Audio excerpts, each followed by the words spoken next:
When you're in Los Angeles, it's going to be a rare thing if you're a general assignment reporter and you don't draw one of these cases. So one of the more surreal and amusing at times trials I ever covered was the Led Zeppelin copyright trial. And I know Yeah. this is mainly about crime, but that absolutely goes haywire. There are the Led Zeppelin fans, as I said, and they're a little out of control.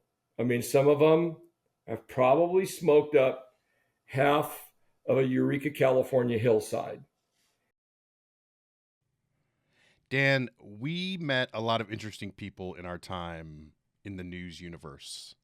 Yeah, we both spent some time at CNN and in public radio, and when you spend that much time there, you make the rounds, you get to know the folks, and you build relationships that last through the years, and you really get to know who I'll just say it, the good players are and the not so good players. Right. And for the longest time at CNN there was a guy out in California named Paul Vercammen that we both kind of crossed paths with a number of times. He is a longtime reporter in a number of places, but he spent most of his career out west in the LA bureau of CNN. And if you work in Los Angeles as a reporter, you are well versed in the world of entertainment, Hollywood, publicists, weirdness, earthquakes, OJs, wildfires. There's a special kind of universe when you work on the West Coast in news. And Paul Vercammen did it for a long time and has a lot of interesting stories to tell. So we're going to just jump out of the way and enjoy our conversation with longtime reporter, CNN correspondent. He's now the director of communications for Shelterbox, which we will let him tell you what that is in our conversation. But here he is, Paul Vercammen, Deviant Off Script. Let's go way back to the beginning. When did Paul Vercammen decide journalism and news was for him? Well, that all started when I was a student at Santa Barbara City College. And full disclosure, I come from an all-immigrant Belgian family. And my parents went from coat check girl and busboy to eventually owning their own restaurant. And we had 10 blood relatives working there at one point. So this is a very upbeat, vibrant, dynamic place. And they've quickly discovered, and 4 other families would move as well, that Americans, they often drop the A, like food and drink. So when I go to my father and say, Dad, I'd really like to transfer to journalism school at the University of Southern California, his reaction was, what? Journalism? Why do you want to go for journalism? Everyone likes food and they like to drink and everyone's doing so good. We didn't used to have a thing. Journalism. Well, I had older hippie siblings and they went to bat for me. I transferred to journalism school at USC, go through a lot of sports in my background, which helped my court reporting because description is everything in sports, as it can be in sports, as it can be in court reporting. Dabble a little bit in financial news, but eventually I ended up as a general assignment reporter at the ABC affiliate in Santa Barbara. And 2 major crimes helped me understand how to better report on courts and helped me toughen myself up. And here's why. Crime 1 was the trial of an absolutely heinous individual, now dead, named Richard Allen Benson, who molested 3 children in Napomo, California, and killed them and killed their mom and tried to burn down the house to hide his tracks. Among other things at this extremely sensational trial, there was a change of venue. It started in San Luis Obispo County. That's where Napomo is, moved to Santa Barbara. They go into the Santa Barbara County Courthouse. So I'm there most every day. Among the debacles, my cameraman, while Benson is walking down the hall, accidentally hits him on a pan. Benson later on flips a double bird, 2 middle finger salutes at the media in the trial. It's just tense, and eventually he gets convicted. And ironically, the prosecutors were staying down the street from where I lived in a modest apartment. They found a motel. And I remember sort of being infused with more confidence that I could do this when one of them stopped me and said, you're a good storyteller. A lot of people just don't really get into all the details of it, Benson had a very sordid past. Anyway, so that was trial one that got me into it. And then two, I don't know if you ever heard of the Preppy murders of Santa Barbara, but two Yep. students at a preparatory school go into a park gazebo with a Marine K-bar style knife, and one of them stabs this homeless man to death. And that trial has riveted, I think, the nation at the time. They're just teenagers. One of them, David Kurtz, was clearly the person who masterminded this and did the stabbing. The other one is James Rusty Trammell. And the reason I paused is years later, I'm having a flashback. I'm in the courtroom. I'm just a kid reporter, not much older than them. And James Trammell looks at me and says, Paul, this is before cameras roll, court has started. And I'm shocked. I've got, a convicted killer staring at me and talking to me. And he says, can you not call me Rusty anymore, please? Well, I listened to what he had to say. I can't recall if I stopped calling him Rusty or not, but he would go on, by the way, to become a minister and is now sort of a poster adult for reform. Anyway, that was a fascinating trial to listen to all of that. And it was a gory murder. And the events that happened in these trials showed me something else. Quite often, there are important things going on that are not in the courtroom. I recall vividly, we had a recess because a witness could not appear that day because in some sort of guilt, he had impaled himself on one of those spiked fences at a bus stop. Oh, God. Yes. And that's what I'm telling you. You're a 20-something, and all of a sudden you are seeing some seedy, dark, really macabre things. And this is how your career started. Hang up my coat and get away from that. But it taught me to just report on the facts, try to find out what's going on outside the courtroom. What was this preparatory school that these boys attended? What was going on with them in their lives? Why would they do the same thing with Benson? One thing I unfortunately learned about molesters is it's the devil's heirloom, right? The molesters have almost always been molested. Yeah. And I filed that, for many other trials that I covered in the future. So that's where it started. And as I said, those two cases, they set me in the direction of covering court cases. I think, with objectivity and the ability to, bring about detail and more. Journalism. That's how he said it. They had extremely heavy accents. Yeah. And it was one of those odd things. I'm actually in a book about Vin Scully right now. I was asked, along with people who are actual luminaries like Al Michaels and others, to write a chapter about my experience with Vin Scully.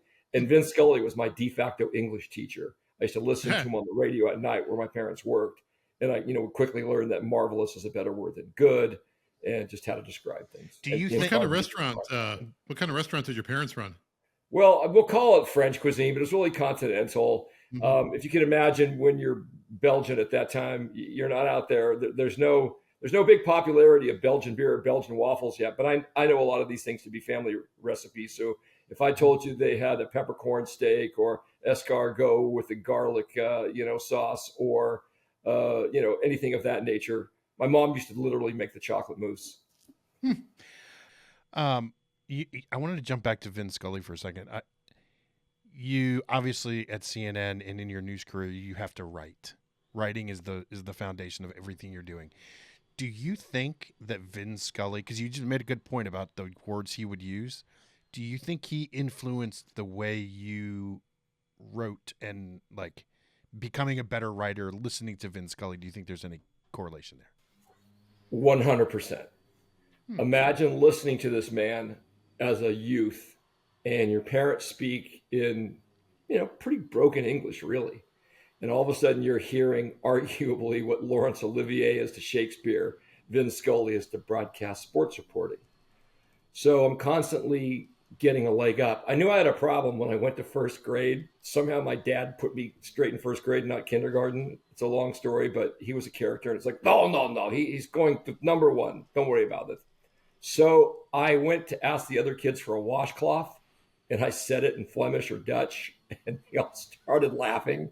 And epiphany, you got a problem here, buddy. You don't know some words in English. And I believe when I started listening to Vince Scully, all of a sudden my vocabulary increased exponentially. And I also, I think, learned from him how to be live and just describe what you're seeing. There's no sense in trying to go beyond anything else. And it actually simplifies your reporting. And therefore, when you're at a riot, or all of a sudden you're told to jump on camera right after OJ has basically come out victorious in his parole hearing, you're not going to be stammering or spitting up all over yourself. And it's okay to glance at your note, by the way. I tell this to young journalists all the time, especially when it comes to statistics. Nobody memorizes everything. So go ahead and look down and just talk to the camera. And yes, Vince Scully instilled that description in me just by listening to him and observing him. And I got to interview him later in life, and that was a full circle moment, and I couldn't help but gush. You know, I grew up listening to Harry Carey watching the Chicago Cubs, and I think it had the opposite effect on my vocabulary. I think my first word was Budweiser, I think. That's classic. When you so you covered these trials, and then you went on to the world. After you left the ABC affiliate, what was your next stop? Well, it was CNN in New York, but it was actually in business news. And talk about another cauldron. I was hired by Lou Dobbs, and that could be a buddy film for the ages, the Californian and Lou. And while at times we butted heads, at other times, from a journalism standpoint, a reporting standpoint, we got along. But, that was an odd moment. One of his assistants, we'll call this person, thought I was in trouble because Lou had yelled across the newsroom, "I need what's on your desk." And I said, if you can think about it, we would print out the scripts at the time. My script? What? No. Then he wanted to keep it quiet. Lou, you're being secretive. What? The Mexican food. How the hell did you find Mexican food in Manhattan? So Lou instantaneously orders, "I want everything that you have times 2. Anyway, it was a surreal moment. Lou, as you can imagine, is rather hard charging, and that was a good bit for me to get involved with Lou. It's a thing. There really isn't good Mexican food in New York City. It's very tough to find. How is that very possible? tough to find. Surprisingly so. And I love, and like Paul, I know you're biased. You live in Southern California. You have the best Mexican food on earth. Well, aside from Mexico, but but New York, it's really tough to find. But yeah, I was just thinking about when you said you went to CNN. I was thinking about my first day at CNN, and like the first time I walked in the door, and I went up. I was at CNN Center in Atlanta, and I went up the escalator, and like, oh my God, I'm here. I made it. Like, what was it like for you when you got the call to go up to the majors? Tremendous excitement. I was looking at some other possibilities. I needed to make the next move. Downright petrified in some ways because I'm moving to New York. It's this big city, but I quickly got myself involved with a great group of people there. Casey Wyan had been a colleague at the University of Southern California and helped broker some of this. I'm playing softball in Central Park, and I'm just loving it. Mm-hmm. That actually would help with a transfer later back to California. I would explore everything possible on the weekends because I'd not lived on the East Coast. So whether it was the Natural History Museum or going off to see Philadelphia or taking a ride up to, let's say, Rhode Island and going through the string of mansions there, I would basically try to widen my horizons and enjoy all of it. I wound up at a football game at West Point on a fall day, and every turn in the road was a crazy quilt of colors. It was just gorgeous. West Point's gorgeous. It's absolutely beautiful. I've heard that part of it was just extremely enjoyable after I got over the nerves a little bit and mm-hmm. figured, okay, this is what I need to do. This is how I could do this better. Let's talk about OJ. I know that you covered OJ a lot. And something I'm just thinking about, you also are a USC alum. And so talk to me about covering OJ and then covering OJ as an alum of USC. Well, it gets weirder than that. Okay. As you know, when you're covering a court case, you cannot talk to any witness, defendant, whatever, Right. about the trial in a hallway, period. I'm in the hallway in Las Vegas. This is what I call the men behaving badly trial, when OJ is going to be convicted the next day for the armed robbery and kidnapping. I'm going off to the restroom and I sit on a bench. OJ sits next to me. Again, we are not to talk about the trial. He determines that I was a sports editor at USC and we start talking football. He gave me all of his critique on the then 2009 team, I think it was. So We were talking about kids. Leinart and Bush? He got two. He's got two. And we just have this casual conversation. And at one point, OJ begins telling me, what his hopes are for the future of his family, etc.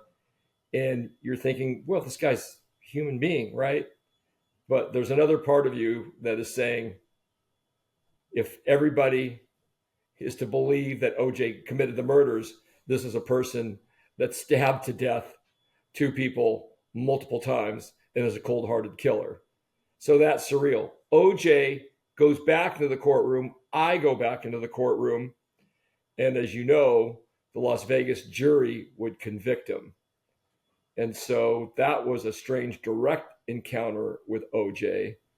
And as far as just like, I'm a USC alum, he's a USC alum, I didn't really focus on that at all. Yeah, the teasing and the embarrassment and the talk about this, comes from UCLA fans.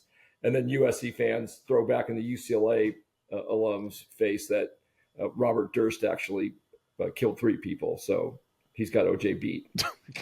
Robert Durst being a UCLA alum. Right. Do they compete over everything, USC and? Pretty much, yeah. It's nonstop. I know you've just heard the jokes between Aaron Boone and Dave Roberts. Yeah. It's incessant.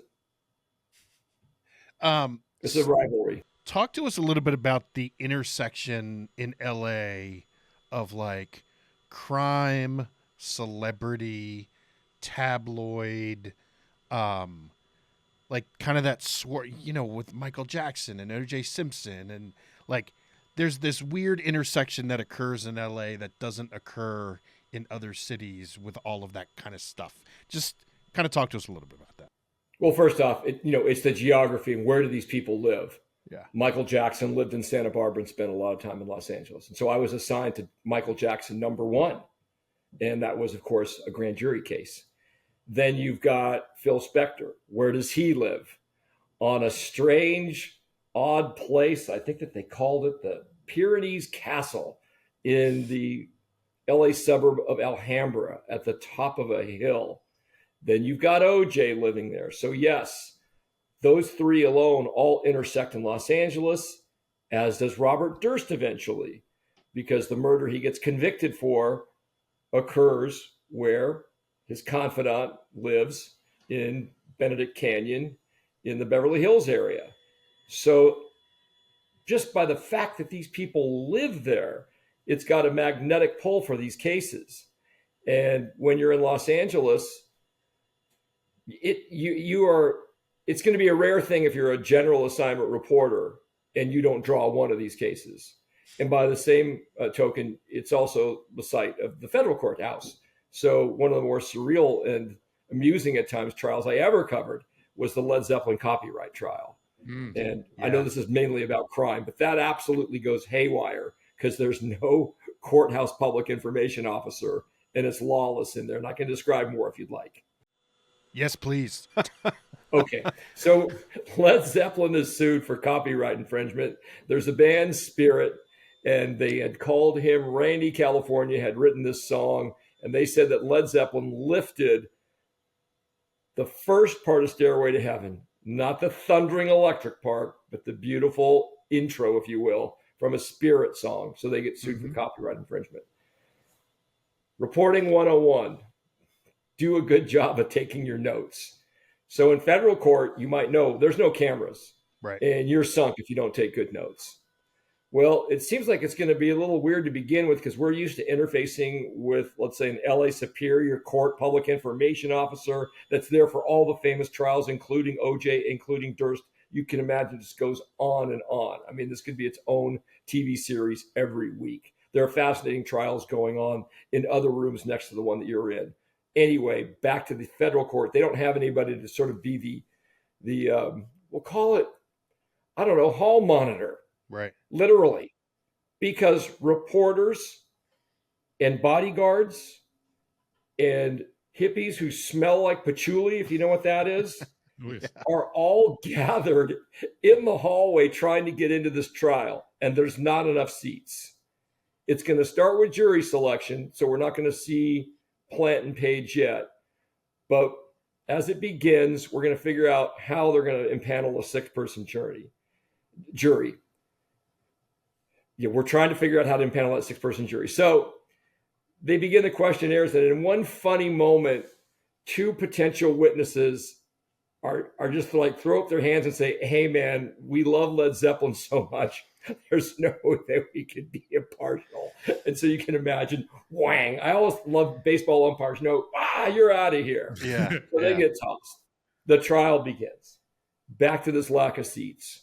There are so many bodies in there that the bailiffs are trying to sort of reckon with it. They've got rules about using phones and all, but they're the Led Zeppelin fans, as I said, and they're a little out of control. I mean, some of them have probably smoked up half of a Eureka, California hillside, and they're not playing by the rules. Somehow, I know that the courtroom sketch artist started crying. I think somebody elbowed her as she was drawing. Plant's bodyguard, why he did this, I have no idea, cuts me off and doesn't let me go back to my seat after a break. And he's standing there like this, and in a sort of like Starsky and Hutch or old cop show line, he says to me, "Beat it, pal." Well, I have a right to go back to my seat, and Yeah, I'm you do. unflinching. You know, I've dealt with Lou Dobbs. I covered these trials. You're not going to intimidate me. He could, pulverize me, but I'm not going to move. I said, "I'm going to my seat." "Beat it, pal." Oh my gosh, where in the what is he watching last night? The old Yeah, show. he's not a Manic? bailiff. Anyway, then he gives a hand signal to a bailiff. They throw some other guy out and find me a seat. Then there were the phones. There was a rule about not using your phone in the courtroom. They let us bring them in. Now, most of the time, you have to check your phone at the door. First, I see Carter Evans of CBS get thrown out. Then I see a great rock and roll writer, Dave, get thrown out. And then my phone rang. I threw myself out because I'm throwing myself on the mercy of the bailiffs. Like, please let me back in. What year was this? I believe this feels to me like it was about 2010-ish, right? 2016, 17. Yeah, because Spirit, I was at Marketplace then, yeah. Because I remember So Spirit. all this has to get sorted out. We finally calm down. We get our seats. Jimmy Page is hilarious on the witness stand. The questioning as to whether or not a man of his ability would need to lift someone else's music comes into play. And I think the question from the attorney was, you're basically a musical savant or genius. And Jimmy just laughs and says, "Well, yeah." And the courtroom erupts in laughter. Anyway, Led Zeppelin was not successfully sued, but that was one for the ages because of just, it was hilarious. It's not often they were making us sit in the hallway waiting for our turn to get back in to the courtroom at the lunch break. So we were having to lean on other reporters, and it's good to develop a relationship with other reporters to help you grab a sandwich. I mean, 2 people I learned from, RIP both of them. I used to sit next to Dominic Dunn, and I used to sit next to Linda Deutsch all the time. Yeah. What did you learn from them? Note-taking, observation, again, this notion of what's right in front of you is not always the most important or useful part of the trial. There can be other aspects of it. Andrew, you covered the O.J. Simpson parole hearing. Yeah. In a run-up to that, stealing an idea from, this sounded like something Dominic might do, I decided that I would write a piece on what life was like for OJ in prison. Yeah. And that takes a little bit of digging, which I like. I like to dig. So I got to couple guards. I got to OJ's BFF. I got to a manager. I talked to the people with the parole board in the prison. The two guards were really great. And then I found an inmate who was on OJ's softball team. And they told me, excuse me for that. No worries. Anyway, so I was able to interview two guards, an inmate on OJ Simpson's softball team, prison officials, parole officials, OJ's BFF, a manager. And I think we were able to build a pretty good picture of what he was doing in there. And among other things, he certainly was eating a lot. They were all telling me that OJ was quite enjoying his cookies, these massive cinnamon buns, ramen. He gained a lot of weight, and then he got in shape and he lost a lot of weight, possibly anticipating his parole. He was coaching the softball team, which apparently won. And the one inmate on his team said he was actually a great coach and knew the rules. He was playing a ton of fantasy football. And by that, I mean, he wasn't just playing, he was winning. And I'm sure they were gambling by all accounts. So one guard told me OJ was so good, he snuck into his cell when he wasn't looking and stole a sheet so he could cheat off it and put it together for the next week. That's awesome. We're laughing about this because it's a little bit of a lighter sentence in this. I had heard that there was real problems with Aryan Nation gangs and other Nevada prisons. So they sent OJ to Lovelock, which they thought would be an easier time for him. They also would often put a friendly, big, giant dude in his cell, I was told, to make sure that he was guarded. He's the most famous inmate in American history, frankly, right? Exactly. And so the guards are watching him closely, and he's got this buddy system. And they said that he was given, tremendous little privileges. Like he could cut in line and nobody said anything. He could grab his food first and nobody said anything. Apparently he wasn't hassled in there. And if you looked at the records, which a lot of you who are listening to this, there are public records that you can pour through that document all of this. OJ was, by all accounts, a model inmate. He had said in one parole hearing that, he had been trying to keep guys from getting into trouble and he was trying to help guys and all that. And I think by all accounts, the records show that he did do that. He wouldn't have gotten out of prison as quickly as he did if he hadn't followed all their instructions. But that is an absolutely remote prison between the scorpions and the rabbits and the scrub in the northern part of Nevada. Yeah. You go ahead. No, go ahead. I was just. Yeah, I was just saying, you mentioned public records. You mentioned taking notes. Like you've had so much experience in journalism that I'm sure there are people who are listening to this who, I think there is a current perception of media that we get it wrong, we don't do it right. And I think in some cases that's true, but I do believe, and I think you believe, I think we all believe there is a right way of doing things. There is a proper way of doing things. And there's a difference between journalism and just saying things. What's your method? What would you say to people who want to do things the right way? Well, first off, is just don't let any slant be injected into your copy.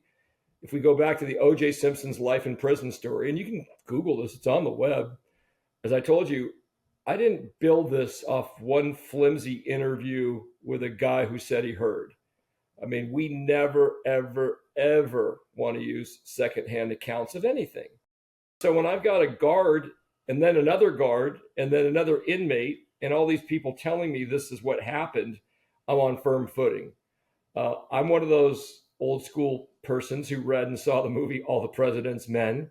And so I am a firm believer that everything has to be double sourced. And only on rare occasions can something be single sourced. And I'm going to make this up. We'll make it a jubilant thing. My son got accepted to Harvard, and that came from the mom who was there when he opened the acceptance letter. I mean, that might be the one time you could single source something, but otherwise I've got two guards telling me things. I've got several people helping me understand that OJ was indeed a softball coach in prison, whatever the case may be. And so I go about it from that way. I go back to the Vin Scully thing. You can learn a lot just by observing, just watching to see what's unfolding in the courtroom. It happened on camera, but when that inmate back in that awful trial, when he got convicted in Santa Barbara County for molesting the 3 kids, killing them, killing their mom, he flips the bird at us. If that's in a federal trial, I'm making sure I write that down because there's no cameras in the courtroom. When I articulated to you that everybody laughed when Jimmy Page said, well, yeah, I am kind of known as a genius, that's note taking. And the same thing with the jury selection in that trial. You only, in the Led Zeppelin trial, get to come to that conclusion that 2 of the jurors dismissed themselves because they were Zeppelin fans by being there and taking the notes. One thing that's really useful too that I did on some of the big trials is I would put together a grid of the 12 jurors or however many jurors taking notes during the jury selection and getting their background, their age, what they did for a living, etc. And that would be extremely helpful later on in trials, and especially just as you're describing it, the 6-woman, 6-man jury, whatever, and their ethnic makeup, etc. I've actually had this conversation a couple times with people, and I'd be curious to hear your thoughts. One of the fascinating things to me about covering court and legal procedure is, we live in a world now where like almost everything gets out before it's supposed to get out. Things get leaked, reporters find things out, sources tell you things. The verdict in a court case or the decision in a court case to me is like the last thing in America that literally no one knows except the jury and the judge, and we all find out at the same time. It's like one of the few things that's like that still. And that's why I've always found court trials and court coverage interesting, because we're all learning this at the same time. I'm just kind of curious your thoughts about that.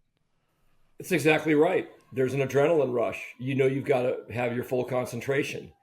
That you might be asked to sit in the courtroom and race outside and report. In many instances, this is on camera. In other instances, there may not be enough room for you in a courtroom. I remember one time, Elizabeth Smart, Salt Lake City, Utah, we worked out hand signals. And I know some of my rivals and friends out there with the cameras, ready to do radio reports, didn't understand how I was getting information. Well, I had a coworker inside the courthouse who looked through a window and was watching on closed circuit television. And if you recall, the defendant in that case had been known for interrupting the judge and singing. Was this Barzy? He had also Barzy? But didn't he? And he called himself Emmanuel, and he wore the white robes. Yeah. Well, what I said is, look, and this is where maybe being a bar owner's son gives you a leg up. Maybe that fight you broke up between 2 drunks, or the guy that you drove home, or the table you set quick gives you just a little more common sense. I said, if he interrupts the judge and we're stalled, do this to indicate that he's singing. And he did it through the window, and then hold up a sign that says guilty, not guilty, that sort of thing. And so you have to get wily.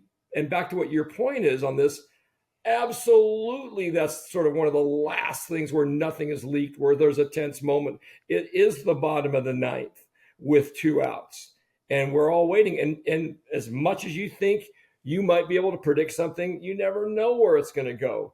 Phil Spector trial number 1 wound up in a hung jury, and this is a case where the defendant is holding the murder weapon and tells somebody, I think I just killed somebody. And somehow, 1, they said he convinced someone else, 2 jurors decide to acquit. So you might recall in Spector, they lowered the charges against him to second-degree murder, and he was convicted the second time around. But I think that, a lot of the pundits, Spector's going to be fried first time around, but you don't know. It's human nature. We can't peer into the heads of the jurors. I'm sorry, Dan. No, it's right. I was saying, I know why we go to these things. It's our job, to cover them through the years. But I've always been fascinated by why random members of the public show up to this. I think about the OJ case in Las Vegas. I remember when I was at CNN at the time, our mutual colleague Jim Roop, he was on a camera, and I remember he was on the steps of the courthouse, and there were all these people dressed like Santa Claus or the apocalypse is coming, holding those signs. And right now, there's a case going on as we record this in Delphi, Indiana, where people are lining up at 5:36 p.m. the night before to get into the courthouse the next morning. What is it, do you think, that draws the public in this way to these trials that they have nothing to do with personally? Somehow, which I don't understand, they feel a connection to celebrity. They want to Hmm. be close to it. They feel like if they bask in some of this limelight, it will elevate their status among their peers. They also have to be uniquely suited to do this because how, for example, during the Michael Jackson trial, these Hmm. people could spend time running around Solvang, California, staying in a hotel and, watching Peter Pan movies I'll never know. But back to that Las Vegas case, they are attracted to OJ. Some of them like moths to light. And as you might recall, and again, I thought that this was funny. We'll go back to the umpire analogy.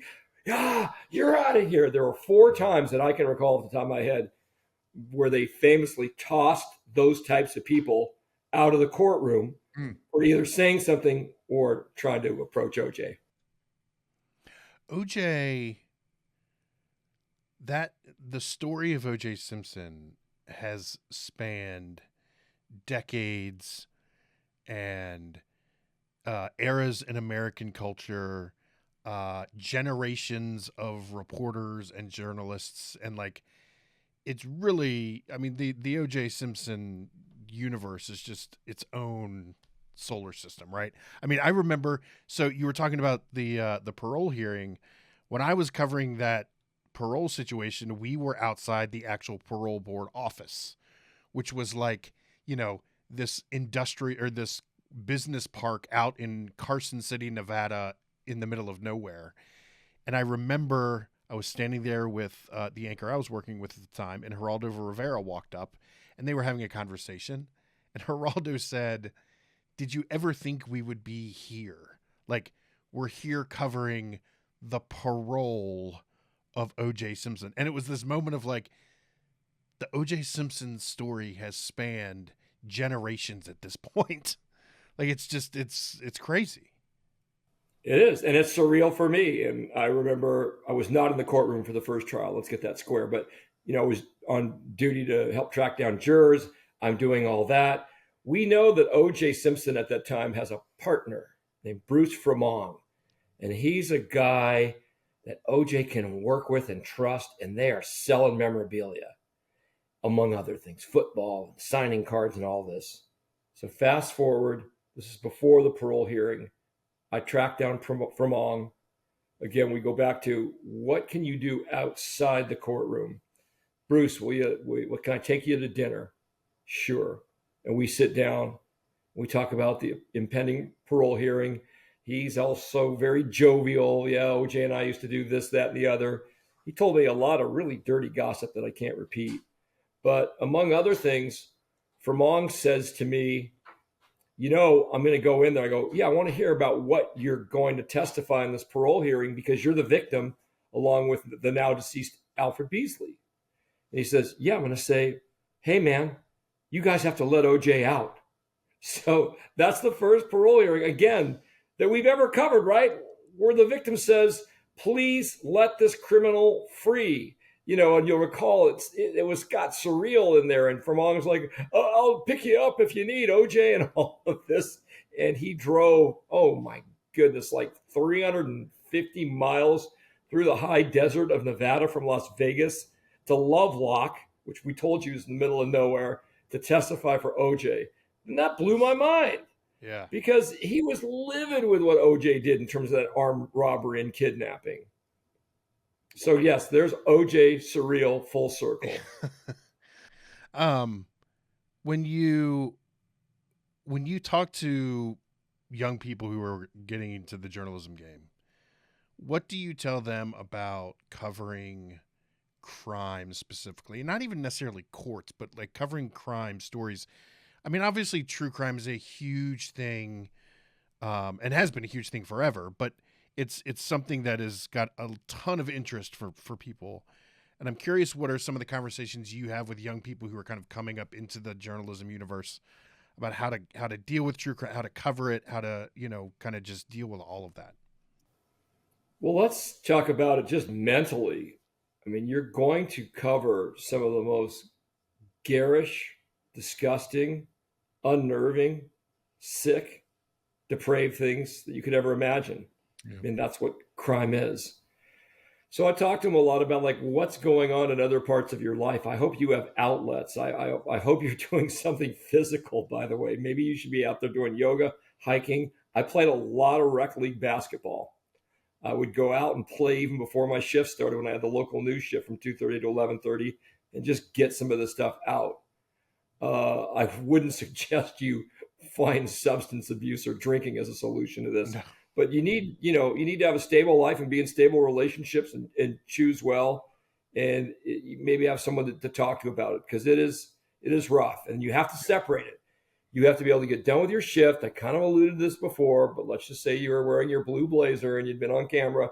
You got to take off that blazer after that day of hearing all this awful stuff and hang it up on the hanger and put it away in the closet and go back to being a real person.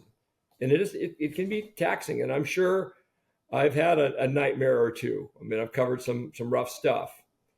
On the other hand, I go back to what I tell you. You have got to be a mental vacuum cleaner. I'm stealing this term from Joe Jars, a great sports writer. You are there and you are to be looking around and sucking up every bit of information possible and writing down what you see, what you observe. You don't know what's going to be important later on. Yeah. As a young man, could be a little standoffish. I didn't know I was being that way. John Pilius, would go on to be a good news director in Bakersfield, really good journalist. And he gave me a sort of "What's with you" speech. Gave me a "What's with you" speech, and I said, "Did I offend you?" Because yeah, you just sometimes seem to be off in another world. And you know what? He's right.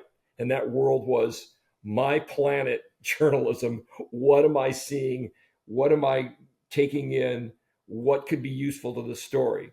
So an example of that would be, and this I think is kind of ironic, but the space shuttle had blown up. They were looking for great video or pictures. So these two gentlemen were out, I believe, near the Naval Air Station by China Lake, which had a good view.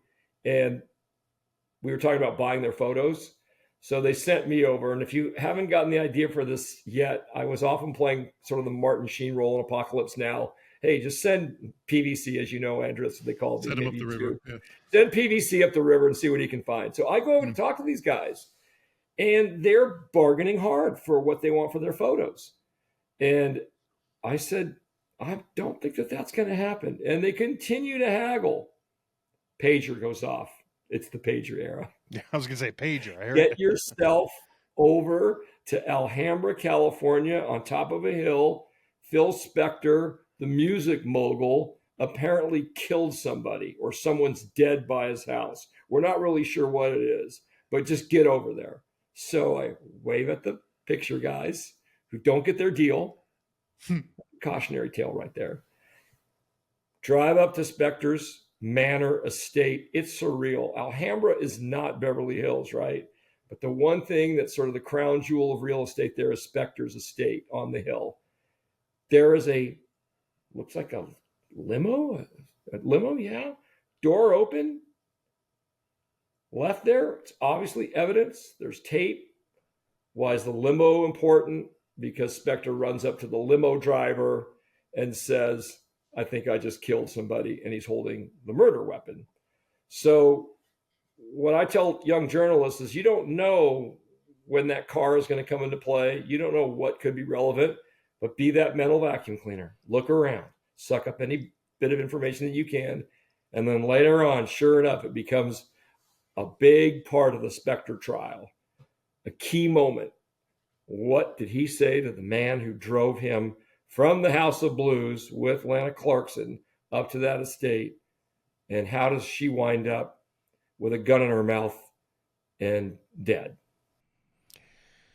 Obviously being in the LA bureau, you were, front row seat for a lot of this stuff. Can you take us through Michael Jackson's death from your perspective as a reporter in LA? Clearly, Michael Jackson, being the superstar that he was, it had rocked the city. Yeah. People forget this. This is a fact.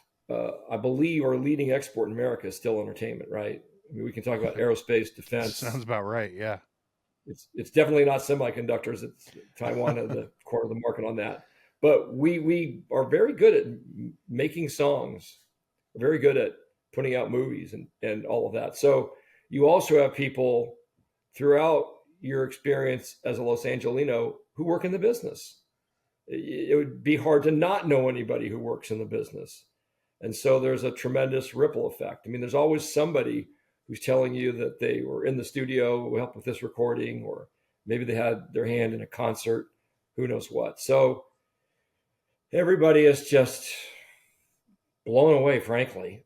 And then from there, we get the Michael Jackson funeral outside Staples Center with a crowd.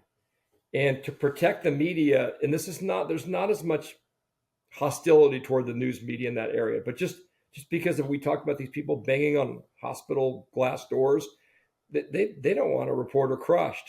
So we're using cattle guards. I'm standing on one side of it with a very great, a friend of mine. I'm standing on one side of a cattle guard, and I've got Tony Peterson, a completely 6'3" jacked up security guard to my right, and I'm flipping the microphone over and just interviewing people about their Michael Jackson experience. And what's just astounding, they drove from all over the country and flew in from all over the world, and it didn't even matter to them. Most of them did not go inside to see the ceremony. It didn't matter a thing to them that they didn't get inside. They just wanted to be there mourning and celebrating with other fans. We've learned from other conversations with other journalists. We talked to Diane Diamond that there was no fan like a Michael Jackson fan, it seems. Yes, that is true. A Michael Jackson fan probably stands head and shoulders and one gloved hand above everybody else. I mean, as I said to you before, when you think about these Michael Jackson fans that would go to Solvang, California, to drive up the road to the courthouse in Santa Maria for those trials, it just blows your mind. And I'm shocked that these people could find the time and the energy and the effort to do so, but they do. Paul Vercammen is always a great conversation, and it's always fun to talk to people that you worked with in the news factory and talk to them when you're all outside the news factory and see how everybody's perspective is kind of different. Yeah, it took me on a sort of unintentional trip down memory lane. It opened up all sorts of things that I don't remember, I haven't thought about it many, many years, about our time at CNN and some of the stories we covered, and Paul sort of unlocked that for me. So we hope you enjoyed that talk. We'll be back next week with another Deviant Off Script.